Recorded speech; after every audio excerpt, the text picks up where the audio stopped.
Hey, what's going on, guys? Welcome back to another Diablo 4 video. Today we're going to take a look at possibly the best rogue build for endgame Diablo 4. This deals insane amounts of damage, has the best CC in the entire game, being able to keep enemies on the ground constantly, dazed and knocked down and miserable as they deserve to be, so you can just delete everything in an instant. It's also very easy to transition to from the previous Shadow Imbuement build, so let's jump right in with all the details. So here is how the skill tree looks like. It starts very similar to the Shadow Imbuement one, so you can pretty much switch to this very easily as many things overlap. Puncture is still our basic ability as we're going with the fundamental puncture so that we can apply vulnerability on our hits. Twisting Blades still going to be a core component of this build. We do want it for the insane amounts of damage, but even more important because it resets constantly our cooldowns very easily, especially in Nightmare Dungeons where enemy groups are very large. You can easily do that. And Advanced Twisting Blades has been nerfed recently, but it's still going to be the best in slot you can grab. Now, we have sacrificed dash on the skill bar and no longer use it. Instead, we will purely focus on the shadow step right now. So this is going to be our main gap closing ability. It's going to give us really high crit chance every time we do it. And we're going with the methodical shadow step because we do want the stun duration on enemies and elites especially. We are a bit squishy with this build, but thankfully CC, which is a major component of it, will help a ton with that. Now, the next couple of active abilities are going to be the following. We are obviously going to now incorporate traps in this build, starting with the poison trap as well as its enhanced version. This is an amazing skill to have. It primes after about 1.25 seconds once you place it down, but it deals really good damage, and most important, it knocks down enemies as soon as it triggers. This is going to be the second way we're going to deal with large groups of enemies to keep them CC'd so we can unleash that high damage. Also, a few points maybe here in Dark Shroud, only one should be enough, and we're going to go with the Subverting Dark Shroud all the way here, since we do want some of those defenses, but maybe a bit of additional movement speed wouldn't hurt, because without dash we're kind of slow compared to some of the other builds. And the final active ability is obviously going to be the Death Trap. This is what's going to bring this whole build to the very next level. This deals incredible amounts of damage, and with the Prime Death Trap upgrade we can pull entire groups of enemies in. This includes pretty much everything, so it just makes combat a lot easier. This also counts as CC, by the way, so they aren't going to attack you as they are being pulled, if it makes any sense. If Death Trap kills an enemy, its cooldown is reduced by another 10 seconds from the Supreme upgrade, which is going to basically ensure that we can constantly spam this, as well as the Poison Trap like there's no tomorrow. Plus, once we combine this with passives like Trap Mastery or even more so Concussion, we can receive huge amounts of critical strike chance because we are affecting enemies with these traps and also knocking them down constantly. Now, the Capstone passive is going to be Exposure. This gives us two nice buffs over here, most important being the fact that it has a chance to reduce active cooldowns of our trap skills by 20%, so we do want that because we want to cast these as often as possible. Now, in terms of some of the other passives, obviously no endgame rogue build should go without Sturdy and Siphoning Strikes. We do need that close damage reduction, and also healing on every hit does help a ton with survivability. As I've said, we are a bit squishy, we are kind of trying to make up for that, so these are two of the main components for it. Also, Weapon Mastery just buffs all our weapons, definitely worth it, and in this case I would recommend going with swords since you benefit a lot longer from the damage buff. Now, as far as the passives that directly benefit the trap setup, Concussion, or well, Concussive is going to be one of them, as after knocking back or knocking down enemies, we gain a 12% increased critical strike chance against them. And Poison Trap is pretty much always up there usable, so enemies constantly get knocked down, which is going to help a ton. Trick Attacks, 1 point into it. This is going to make our critical strikes on dazed enemies to also knock them down for 0.5 seconds. This is actually really good, and I will show you in a bit why, basically at keeping many enemies chain stun locked. Another direct damage increase is Exploit for that 18% increased damage to healthy as well as injured enemies. Malice, dealing 9% increased damage to vulnerable enemies. Enemies are constantly going to be in that state, so we always benefit from it.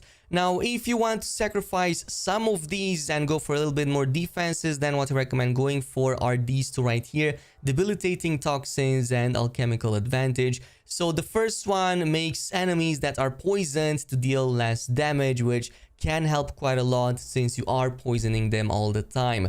And also the Alchemical Advantage helps with damage attack speed, helps quite a bit to unleash your attacks a bit more, build that energy regen a lot faster, and it does actually make a difference.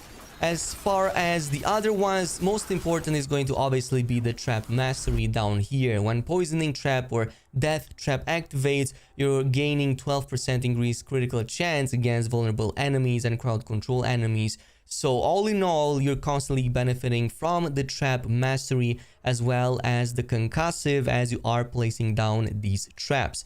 A few more in here that help a ton with some of the mana regen issues. Innervation, up to 30% chance to gain some energy back. Also, we use the Aftermath. After using an ultimate skill, we restore 75% energy, which is going to be nice for the Death Trap right here, which is going to go off cooldown very soon. And Adrenaline Rush just helps a bit more with energy regeneration as we constantly keep moving. That happens all the time, so why not get the benefit? Though this last one, you might maybe sacrifice it for something else if you don't have enough points for it. Now, in terms of the items, this is how the setup looks like, and you will notice that quite a lot of these legendary aspects actually carried over and remained from the Shadow Imbuement skill because they kind of share many of these buffs too. So Twisting Blades legendary aspect is still going to be important, still using it on the two-hander crossbow in this case to get that return damage and crank that up to crazy levels. It's going to help a ton, plus it makes those Twisting Blades to twist or well spin around our character, as I've seen a number of you guys asking me. For the other weapons, I'm going with the Edge Master aspect. This just helps a ton if we have high primary resources. So since we are constantly at high levels of energy, we benefit from this very often to increase our damage for most of our skills. Also the one that increases our critical strike chance by 20% against injured enemies, and this is also going to make us increase our crowd control duration while we are healthy. So helps a ton since crowd control is exactly what we're doing. In fact, you will notice that many of these aspects can be unlocked in your Codex of Power, so you're not too reliant on legendary drops, such as, for example, Blast Trapper's aspect that I placed on the necklace. This helps a ton as we're constantly putting traps, and this is going to help us to spread vulnerability even more as we're placing them down. You will want to eventually focus a bit more on defensive aspects, like the one of Disobedience that gives you a very nice stack up of armor to help you survive for longer, and I suggest putting that on a chest piece. And then on the headpiece, go with the aspect of the Protector. This is going to give you barrier up absorption, which only happens when you damage elites, but that always happens on like Nightmare mode and higher difficulties, and in the end game you're constantly going to get this buff, and it will basically give you kind of like a double HP bonus. In terms of some of the other options, there's one final I want to talk about, and that's going to be this right here. Dealing direct damage to a vulnerable enemy has up to a 27% chance to daze them for 2 seconds. This actually synergizes very well with even the only 1 point we added to the trick attacks, as we constantly daze enemies because they are always going to be vulnerable, and when we critical hit against enemies we just dazed with that legendary aspect, this is going to then knock them down again for 0.5 seconds. This is why you're seeing me in some of these situations completely stun locking and making these very odd animations against some of these elites. That's the trick attacks actually triggering to keep them stun locked for very long durations. I don't think you even need more than 0.5 seconds, because once it triggers, you're just keeping them down on the ground and basically stomp them until there's nothing left. As for the Paragon board, this is how it looks like right now for me. Of course, still a long way to go for the other ones, but I went with the glyph in this case of combat because it helps me a lot with critical strikes, restoring 12% of the energy cost. I think that this helps me quite a bit to maintain that mana regen up, so I can spam my abilities a lot longer. In this case, I can just spam the Twisting Blades, which then refreshes the cooldowns, which then lets me spam my other traps, which also gives me more energy regen.